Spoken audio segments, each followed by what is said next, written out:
Everyone, welcome to MBBS diaries. And आज की इस वीडियो के अंदर मैं बताने वाली हूँ कि इंडिया में एक डॉक्टर कितना अर्न करता है। जितनी भी सैलरीज मैं बताने वाली हूँ ना, वो होने वाली हैं पर मंथ। तो ये चीज़ दिमाग में रखना। अब बहुत सारे लोगों को डाउट है कि डॉक्टर कैसे बनते हैं, डॉक्टर कितने तरीके के होते हैं।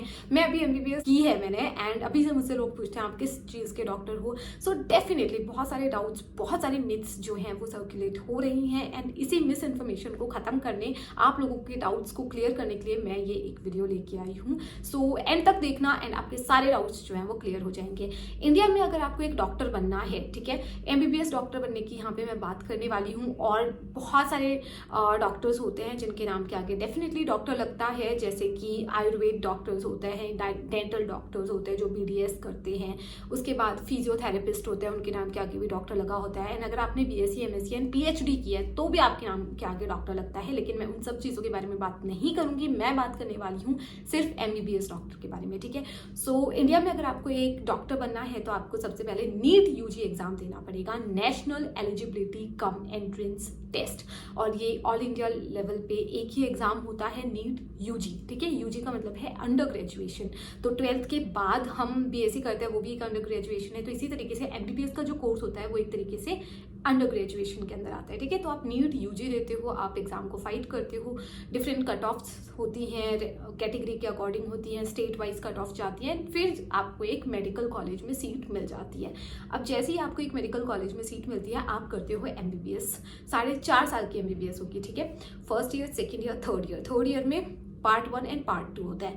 अब ये टोटल जो first, second, third, part 1, part 2, total जो आप ये करने वाले हो कोर्स, ये होने वाला है 4.5 ईयर्स का, ठीक है। Here is a quick update for all the NEET UG aspirants. तो आकाश इंस्टीट्यूट लेके आया है IACST 2024। So what is IACST 2024? It is basically instant admission cum scholarship test. यहाँ पे आप लोगों को मिल सकता है अप टू 90% ऑफ, अगर आप आकाश इंस्टीट्यूट में खुद को एनरोल करवाना चाहते हैं तो बेसिकली आपको इसके लिए करना क्या होगा, डिस्क्रिप्शन बॉक्स में एक लिंक है, ठीक है। जैसे ही आप उस लिंक पे क्लिक करोगे, आप पहुंच जाओगे एक क्रोम के एक पेज के ऊपर जहां पे आपको अपना फोन नंबर फिल करना होगा। जैसे ही फोन नंबर फिल करोगे, फोन नंबर पे OTP सेंड होगा, एंड वो OTP वेरीफाई करवा के आप वहां पे एक तरीके से खुद को रजिस्टर करवा सकते हो फ्री ऑफ कॉस्ट, ठीक है। वहां पे अपना नाम, अपने फादर्स नेम एंड बाकी सब डिटेल्स थोड़ी बहुत भर के कि कौन से स्टेट से हो आप, ये सब फिल करके आप खुद को फ्री स्कॉलरशिप टेस्ट के लिए रजिस्टर करवा सकते हो। एंड बेसिकली यार, स्कॉलरशिप टेस्ट मुझे लगता है देने में कोई बुराई नहीं है। अप टू 90% तक आपको स्कॉलरशिप मिल सकती है, मतलब और क्या चाहिए, राइट। तो जितने भी 10th में, 11th में, 12th में स्टूडेंट्स हैं जो खुद को एनरोल करवाना चाहते हैं किसी ना किसी कोचिंग इंस्टीट्यूट में, एंड तो आप लोगों के लिए गोल्डन अपॉर्चुनिटी है। ऑनलाइन मोड होने वाला है एग्जाम का, एंड टाइमिंग्स भी बहुत फ्लेक्सिबल है। लाइक 9 AM से लेके 10 PM तक आप कोई भी टाइमिंग जो है वो सिलेक्ट कर सकते हो। 1 घंटे का टेस्ट होने वाला है। सो एक बार जाके इसको चेक करना, इस पर खुद को रजिस्टर करना, एंड पसंद आए तो खुद को फिर आप एनरोल भी करवा सकते हो बेस्ड ऑन आपको कितनी स्कॉलरशिप मिल रही है। 4.5 साल जब आप MBBS करते हो तो आप एक भी पैसा नहीं कमाते हो, उल्टा आपको फीस भरनी होती है कॉलेज की, हॉस्टल की, मेस की। आप कुछ नहीं कमा रहे होते हो इस दौरान, ठीक है। तो ये भी एक बहुत बड़ा मिथ है, जो बहुत बड़ी मिस इन्फॉर्मेशन है जो लोगों के दिमाग में है कि MBBS जैसे ही सिलेक्शन होता है वैसे ही पैसे कमाने लग जाते हो। तो ऐसा बिल्कुल नहीं है, ठीक है। आई होप कि ये चीज़ आपको क्लियर हो गई हो। जैसे आप BSc करने जाओगे तो आप पैसा थोड़ी कमाओगे। 12th के बाद अगर आप किसी भी कॉलेज में जाते हो आपको कोई पैसा नहीं देता है। सेम वैसे ही होता है MBBS में भी। आप एक कॉलेज में आए हो, आप अभी पढ़ाई कर रहे हो तो आपको कोई पैसा नहीं मिलेगा। 4.5 साल कोई पैसा नहीं मिलेगा। उसके बाद आते हैं हम इंटर्नशिप में। जैसे ही आप अपने MBBS कंप्लीट करते हो, बहुत अच्छे से अपने एग्जाम्स में पढ़ के पास कर जाते हो। पास करना मुश्किल होता है MBBS में, एंड आप पास होते हो, उसके बाद बनते हो आप इंटर्न। एंड इंटर्न बनने के बाद अभी जो NMC की गाइडलाइंस है, पहले क्या होता था कुछ कॉलेजेस में इंटर्न्स को पैसे नहीं मिलते थे, लेकिन NMC की नई गाइडलाइंस है कि जितने भी मेडिकोज इंटर्नशिप कर रहे होंगे उनको मिलनी चाहिए सैलरी। अगर आप इंटर्नशिप कर रहे हो तो इंटर्नशिप के अंदर आज की डेट में सैलरी जो है वो वेरी करती है, एंड वो सैलरी जो है वो 10K या फिर 7-8K हम बोल सकते हैं से लेके 30K तक हो सकती है। ये एक रफ एस्टिमेट है, ठीक है। 10,000 से लेके 30,000 बहुत ही रफ एस्टिमेट है। 7-8 हज़ार हो सकती है। अपर लिमिट जो है वो मेरे रीसेंट वीडियो के कमेंट सेक्शन में मुझे सुनने मिल रहा है कि उड़ीसा में शायद 36,000 भी है इंटर्न्स की सैलरी। तो हाँ, डेफिनेटली एक रफ एस्टिमेट है, लेकिन 10,000 से 30,000 एक रफ एस्टिमेट है जो कि एज एन इंटर्न आप इंडिया में कमा सकते हो। उसके बाद जैसे ही आपने अपनी इंटर्नशिप खत्म की, अब आपके पास दो ऑप्शन है। आप एक अच्छे खासे डॉक्टर बन चुके हो, आपके पास अपना डिग्री, अपनी लाइसेंस, सब कुछ आ चुका है, ठीक है, और अब आप चाहो तो अपना खुद का कहीं जाके जॉब कर सकते हो, ठीक है, या फिर आप आगे की पढ़ाई कर सकते हो। अब इंडिया में जो है आजकल सभी नीट पीजी करते हैं, ठीक है। नीट पीजी, पीजी मतलब है पोस्ट ग्रेजुएशन, क्योंकि अभी आपने अंडर ग्रेजुएशन की है तो अब आपको करनी है पोस्ट ग्रेजुएशन। अब पोस्ट ग्रेजुएशन की अगर हम बात करें तो यहाँ पे आपको अगेन जैसे नीट यूजी एग्जाम देना पड़ा था वैसे ही नीट पीजी एग्जाम देना पड़ेगा। नीट यूजी में आपके 3 सब्जेक्ट होते थे, physics, chemistry, bio, and NEET PG में आपके जितने एमबीबीएस के सब्जेक्ट्स थे 19 सब्जेक्ट, जो कि आपने first, second, third, part 1, part 2 year में पढ़े थे, 19 सब्जेक्ट टोटल, वो आएंगे नीट पीजी के एग्जाम में। तो नीट पीजी में अगेन आप अपीयर करोगे आफ्टर योर इंटर्नशिप, एंड जैसे ही आप नीट पीजी में अपीयर करते हो, आपका रिजल्ट आता है, काउंसलिंग होती है, आपको अपनी पसंद की ब्रांच मिल जाती है। उन 19 सब्जेक्ट में से कोई भी सब्जेक्ट, या तो आपको जो मिल रहा है या फिर आपको जो पसंद है, आपकी बहुत अच्छी रैंक है तो आप चूज करेंगे कि आपको क्या चाहिए, ठीक है, या फिर आपकी रैंक उतनी अच्छी नहीं है तो जो मिल रहा होगा वो उठा लोगे, या फिर आप ड्रॉप कर सकते हो एकदम नीट यूजी की तरह। तो यहाँ पे क्या होता है कि मैक्सिमम इंडिया में तो यही ट्रेंड है कि मैक्सिमम लोग नीट पीजी देते ही देते हैं। आज की डेट में सिर्फ एमबीबीएस करके बहुत कम लोग रहते हैं, ठीक है।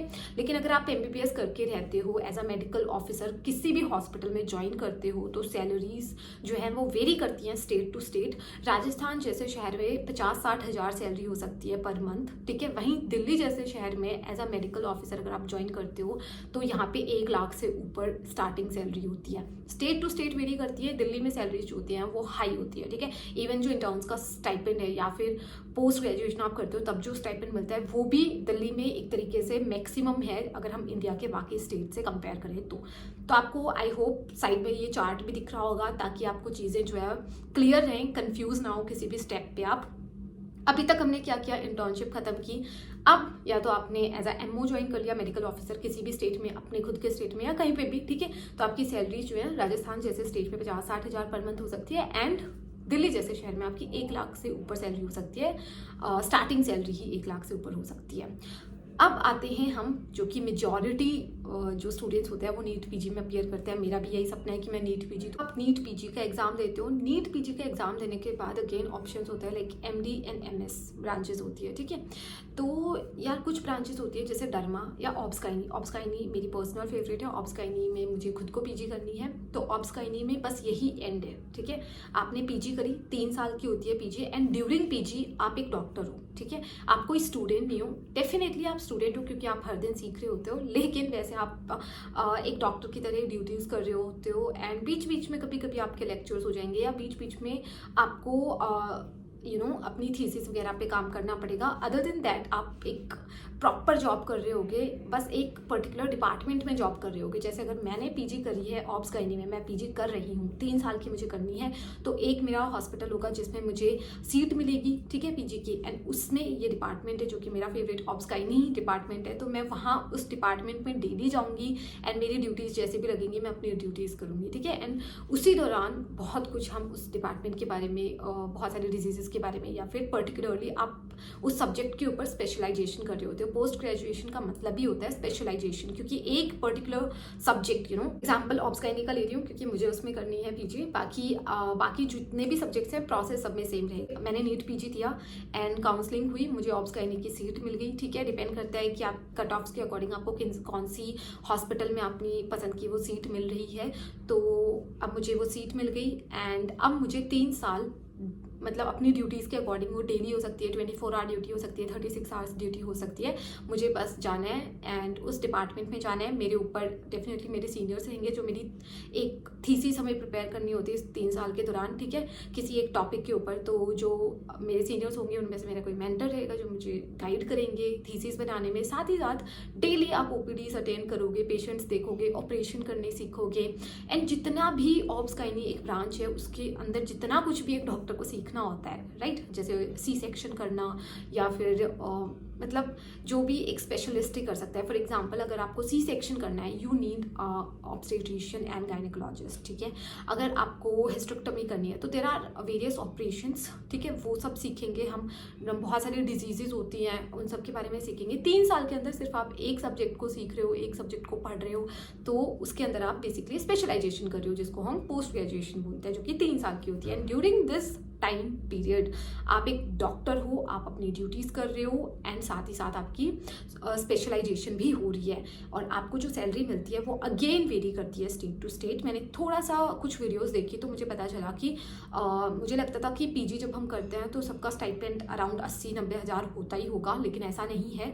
कहीं कहीं पे ये स्टाइपेंड बहुत कम भी हो सकता है, ठीक है। तो कहीं कहीं पे स्टाइपेंड 40-50 हज़ार भी हो सकता है ड्यूरिंग पीजी पर मंथ।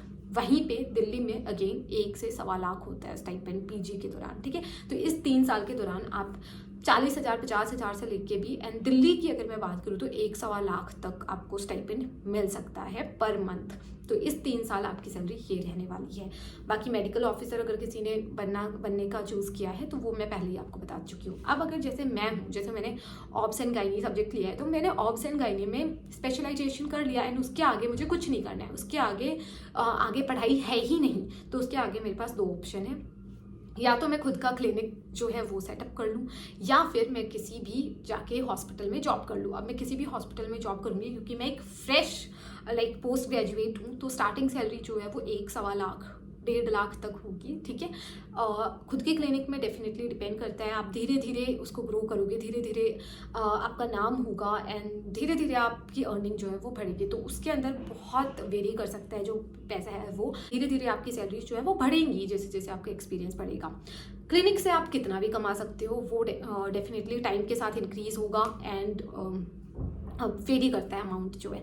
अब कुछ ऐसी सब्जेक्ट्स हैं, कुछ ऐसी चीज़ें हैं जिसमें आप सुपर स्पेशलाइजेशन भी कर सकते हो, जैसे मेडिसिन में। तो मेडिसिन के अंदर अगर आपको स्पेशली लाइक एक पूरे सिस्टम के साथ डील करें, आपको मान लो कि आपको सिर्फ गैस्ट्रो एंट्रोलॉजिस्ट ही बनना है, या फिर आपको रेस्पिरेटरी मेडिसिन में स्पेशलाइजेशन करना है, तो अब आप सुपर स्पेशलाइजेशन करोगे। तो यार उतना हम नहीं चाहते हैं, ठीक है। डेफिनेटली आप सोचते रहना फिर कि सैलरीज बढ़ेंगी, मैं उतना ही सोच रही हूँ, उतना ही आप लोगों को बता रही हूँ जितना आपके लिए इस पॉइंट पे इंपॉर्टेंट है एंड जितना मैंने खुद के लिए प्लान किया है। तो मुझे सिर्फ एक स्पेशलाइजेशन करना है और उसके बाद जॉब करनी है। सुपर स्पेशलाइजेशन बहुत ज़्यादा लोग आज की डेट में नहीं करते हैं, लेकिन हो सकता है आने वाले दिनों में ट्रेंड जो है वो आ जाए उसका भी। एंड सुपर स्पेशलाइजेशन के बाद आपकी सैलरी मतलब वही है कि डेफिनेटली ज़्यादा ही होगी क्योंकि आपने ज़्यादा पढ़ाई की है। अब मैं आपको 1-2 चीज़ और बताती हूँ कि ये जो मैंने आपको सैलरीज बताई है, ये जो मैंने आपको पैसा बताया है कि आप इतना कमाओगे, यार पता है ये मैंने आपको एक रफ प्लान बताया है कि this is how things are in India, ठीक है। एंड ये एक और डेफिनेटली फॉर श्योर 100% इतना तो आप कमा ही लोगे, ठीक है। ये सिर्फ एक ऐसा लगा लो कि बेयर मिनिमम मैं आपको बता रही हूँ कि इतना तो कमा ही लोगे अगर आप इस लाइन में घुसते हो तो।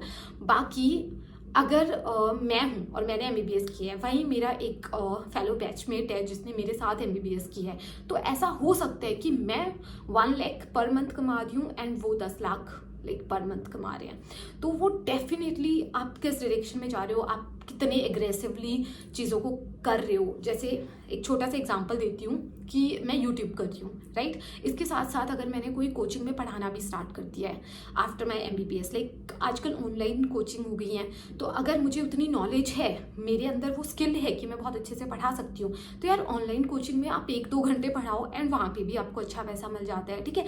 तो वो डेफिनेटली डिपेंड करता है कि आप अपने टैलेंट को, आप अपने जितनी नॉलेज है उसको कैसे यूज़ कर रहे हो, आप कितना काम करना चाहते हो, ठीक है। At the end of the day it's not about money, it's about satisfaction. And अगर आप सेटिस्फाइड हो 1 लाख पर महीना कमा के एंड आप खुश हो, खुशहाल जिंदगी जी रहे हो, आपको और कुछ नहीं करना है, बस लाइफ अच्छे से चल रही है एंड आप मतलब चिल हो बिल्कुल, तो ठीक है।